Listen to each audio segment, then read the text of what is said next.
Hello, and welcome to another episode of the Money and Mindset Podcast. I am your host, Sharika Alford, and she is. Anntricia Bray Smith. And we are here providing you with motivation to get out of debt, build wealth, and transform your outlook on life. Today, we're going to discuss lifestyle creep. Lifestyle creep and other traps that tend to get us in trouble with our finances. So, and what you know anything about lifestyle creep? You know I creep. Yeah. No, we ain't necessarily talking about that, guys. We are talking about the financial creeps to the payday loans, the rent to owns, and all those things that draw you in but have huge financial impacts Yes, and in they are the not negative. so good way. Yes, we are going to hit up on payday loans and rent to own, but um, first, let's start out with just lifestyle creep in general. And what we mean by that is this occurs when say your standard of life improves as your discretionary income increases. And in simple terms, say you get a raise on your job, and all of a sudden those things that used to be nice to have all of a sudden turn into necessities. And I don't mean things like investing or saving like that. I mean all the extra little things that get us in trouble sometimes if we don't keep it in check. Oh So yeah, those things are directly related to our mindset. The more money we make, the more money we spend, and so that creates the cycle of just having more stuff, more stuff. We got into that under trying to distinguish between the assets and the liabilities, but with a poverty mindset, we don't understand asset and liability. We understand stuff. So it's about getting a bigger house. It's about getting the upgrade of your car. It's about wearing more of the designer clothes and having more of those designer things. So the more money we make, yes, the more money we spend, and which in the back side of that, the greater amounts of debt we begin to pile on as a result of it. right, right. And so, for those of you who may be thinking, well, hey, what's the big deal? We get it to spend it, right? I mean, and yeah, we do get it to spend it. However, we want to be intentional with our spending.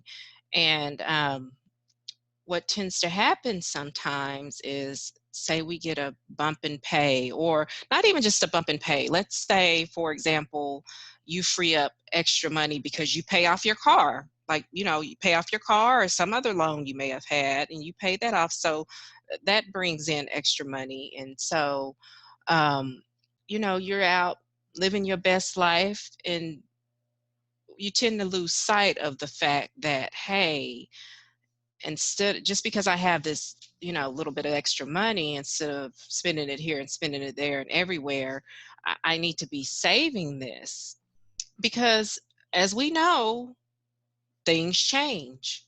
Just because things are one way today, they may be a different way tomorrow. So um, we just kind of get caught up in a cycle sometime of spending that extra money mindlessly, and not being forward thinking and thinking about preparing for the future. Absolutely, and it all boils down to discipline. If it has nothing to do, I say this so many times, nothing to do with the amount of money we make. It's what we're doing with what we have, and it all boils down to having that discipline in your life. Having that discipline when it comes to your finances, because if we don't have the discipline or begin to develop good habits when we have little, it's not going to change when we begin to increase and gain more. So you practice the discipline now with what you have, and then when the increase comes, it is um, you're likely to keep those habits as you begin to build and generate wealth. Right, right. So that's a good segue into how to prevent lifestyle creep. Now that we are aware of what lifestyle creep looks like, how can we prevent that? And a way of doing that is by planning ahead, Hmm. having your budget or spending plan, and keep, even though you have extra, just because you have extra money does not mean, it's okay. That's the green light to slack off on the budgeting and doing all the proper things that we should Right. do. So you have that budget and stick with that, and keep that clarity in mind of the difference between a need and a want.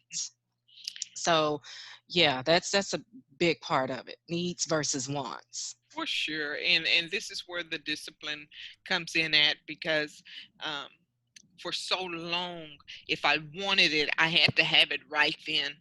But now, when I look at things, even though maybe I need it, I'm not as impulsive in going out to making those purchases.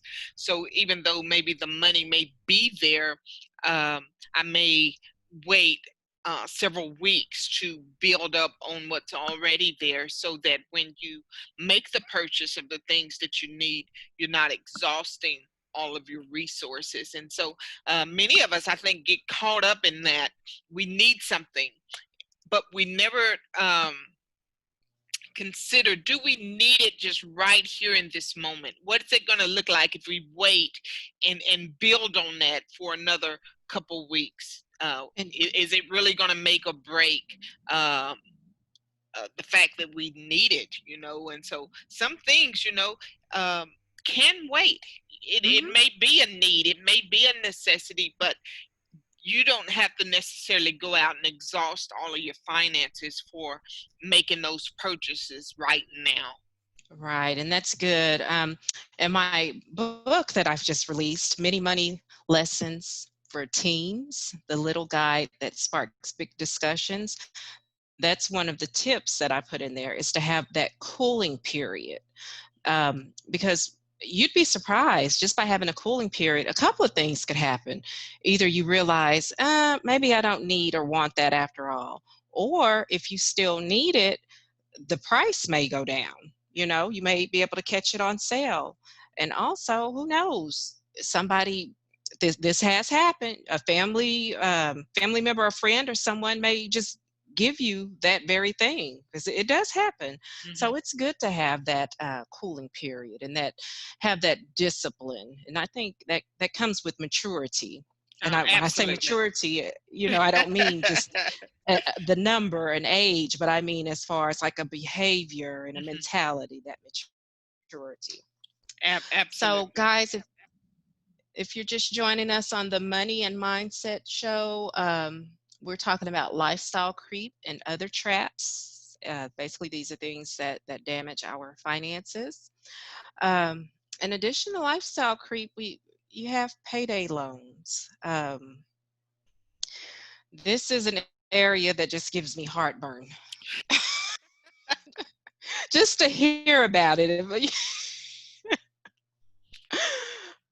Yeah, um, yeah, and they're all in our neighborhoods. Let's just be honest. If you're not in the upscale neighborhood, and you're in a community where there's a majority of minorities there in that community, a lot of poverty, you're going to see them, two or three lined up on every corner, and it's to draw you in. They know you don't have the relationship with the bank. They know that you probably have a high probability of having uh, poor to bad credit or no credit at all. Um, and so they make it easy for you to get what you need, and make it so much harder for you to return on the agreement that you make, because of the interest rates and things of that nature. So, yeah, there's a reason why they're in your neighborhood. There's a reason why you see the rent to own furniture stores. There's a reason why you see the different types of loan companies and payday loans and things of that nature. It's because um, they in a sense make you believe that they're solving your money problems. And let's not forget those title uh, Oh money for yeah, your yeah. titles and things like that. So in the end, it's not designed for you to win, and that is why it's um, so oppressive on you financially to even begin um, doing business in that manner. But also, if that is what you depend on for your financial solutions, you will find yourself in debt further and further, and it's harder to get out Oh, and oh, sister, trust and believe. Even in the suburbs, of. uh, there are several within less than a 1 mile radius. Oh, So that and the thing with those payday loan places, it can turn into a slippery slope really fast. say that Basically, again. I thought you may have cut out on me just a bit. it, It can turn into what? it can turn into a slippery slope Oh. really fast. Mhm. Because what happens is, say you go in and you get a loan from one of these places and you give them the authorization to, automatically withdraw what you owe to them. Say you go in on a Monday and you tell them you're going to pay them on Friday. Well, they have that authorization and they'll just go in to get the money. But if the money's not there, then you incur bank fees. And not only will they try to get the money that one time, they may try and go and get it again at a lesser amount to see what they can get. Mhm. And so what happens is, they get their lesser amount, um, and then you still end up with bank fees because then, say your electricity bill or whatever other bills you have to pay, um, you try to pay that. So it just turns back really quick. Real quick, yeah. Sounds like real quick. Yeah. And so one way to excuse me, one way to combat this and to help prevent falling into this trap, and I know I probably sound like a broken record. I will probably continue to sound like a broken record, but build an emergency fund. Mhm. It doesn't have to be a whole lot of money right off the bat, just whatever little bit of cushion that you can build up over time. Because oftentimes it's not that you need a lot, it's just that you need it when you need it. And so that's what gets us caught up in these traps. And so by setting back a little bit by bit each paycheck, then you'll build that cushion. And so when things get tight, you borrow from yourself. you know and so even as you use your emergency fund, you just keep continuing to rebuild that and rebuild Yeah. that up over time. So Yeah, yeah. and that too takes discipline. And I know some of you are listening to this podcast today and you say, where am I going to find an emergency fund? I'm barely making it from one paycheck to the next. Well, it just goes back to uh, what we talked about in the earlier podcast. Is just to finding ways that you can cut corners. And I know that it is not easy. I know that when you are bringing home 15 1200 or $1,200 a month, and your rent is half of that, and you still got to feed the family and have the necessities. I know that it's not easy, but that is when we have to get creative. Where can we find the funds? Where can we make the ends meet up just a little bit more? So that may mean if I bake a good cake, I may have to bake a cake twice a week and sell that cake for $10 each, and take that $20 and put it up for an emergency fund. So it is using what you have. Not saying take on another job, because I'm not an advocate for that. We're away from our families. We're away from home. We're giving the workplace enough of our time. I'm saying look within yourself to find what is it that you have that can generate a potential extra income for you. And it's not about getting rich quick.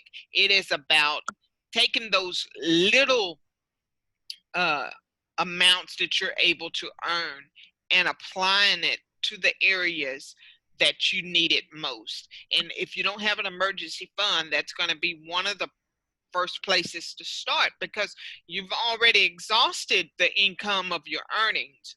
We've already established that. That's already exhausted. So you're not going to go and um, create revenue somewhere else to apply it to that. You're trying to build up that something extra that is set aside. And so it takes focus, it takes discipline, it takes being intentional with what you can do.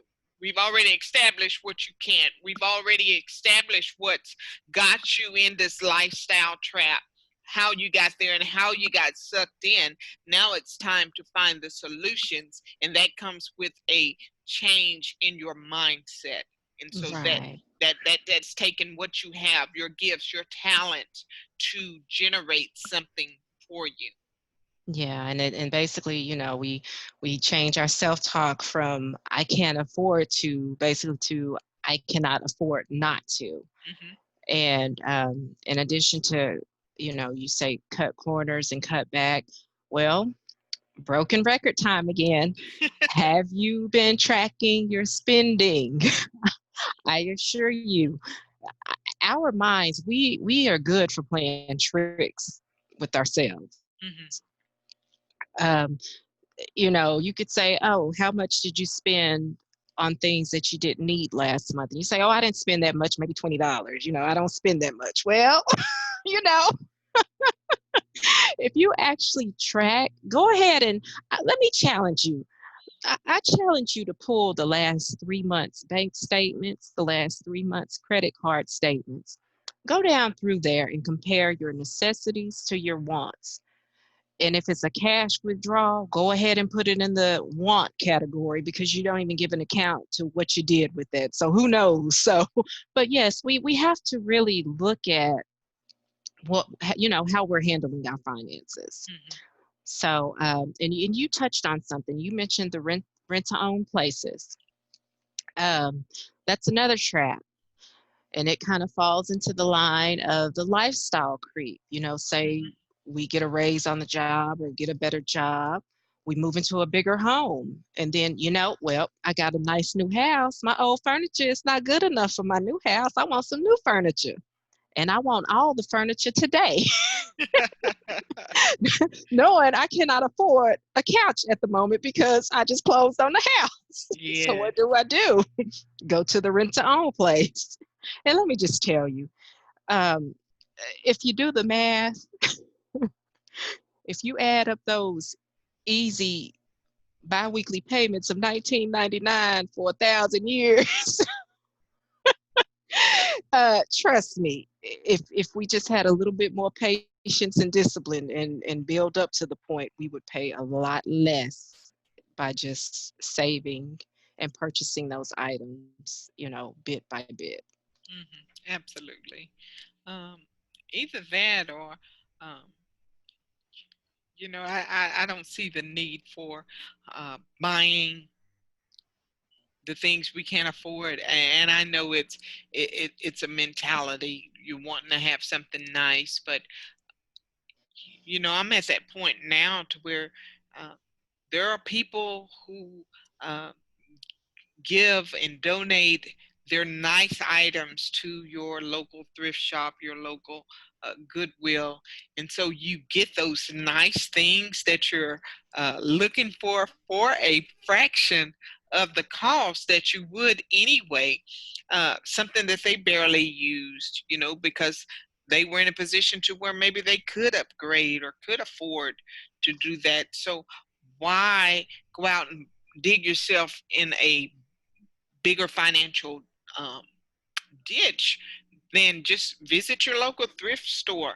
They get stuff in every day, come across that nice couch or that nice table or mirror or whatever it is that you're desiring, and begin to save up for that. Exercise a little patience. But anything now that you want for your household, you can find it at those um, places. And Hey, it's already broke in for you. They, You they already know if even. it's gonna hold up or whatever, So, and some of the stuff is new. Some of the stuff Mhm. that is donated, it is new, and so it's just about being intentional with what it is that you feel like you really need.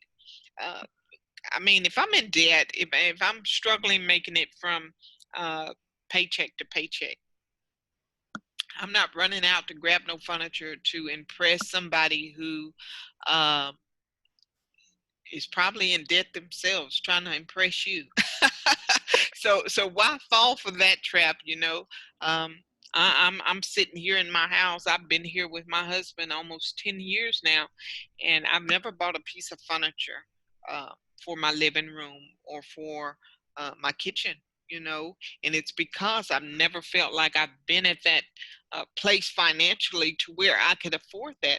So our furniture was gifted by a family member, and some of the things that has been purchased, my husband, with his financial habits and relationships, he's went out and purchased whatever is here. So, um, I just don't feel the need for it. I think that if there was something really that I needed right now in my household, uh, with the mindset that I have now, a payday loan place or rent to own or something is the last place that I'm going to look, because I know how it's uh, can draw you in. I know the financial hardships that are associated with that. And so I would just rather now just build up $10 or $15 a week, or $10 or $15 a payday, or whatever I could do that wouldn't cause such a financial strain, build that up until I'm able to go out and just make the purchase for something like that. So, guys, think about what's drawing you in. Why do you have to have it right now? Now, I can understand if your plumbing's gone out and there's water all over the floor, and that's different. Yeah, You need a that's different. plumber right then and there, and you may not necessarily have the money uh, prepared for all of that. But guys, a car, furniture, and things like that, you can get a chair at the Goodwill for $2 or $3. Sit in that chair for a while until you're able to afford that couch or whatever it is that you need.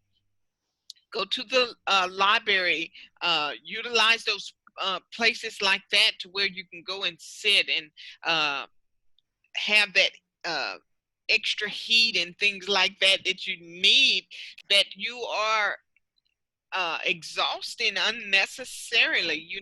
These things are set in place for you. You really have to get creative. Hmm. I can think, being a young mother with my kids, in the heat of the summer, it is so hot and it was so hot and exhausting.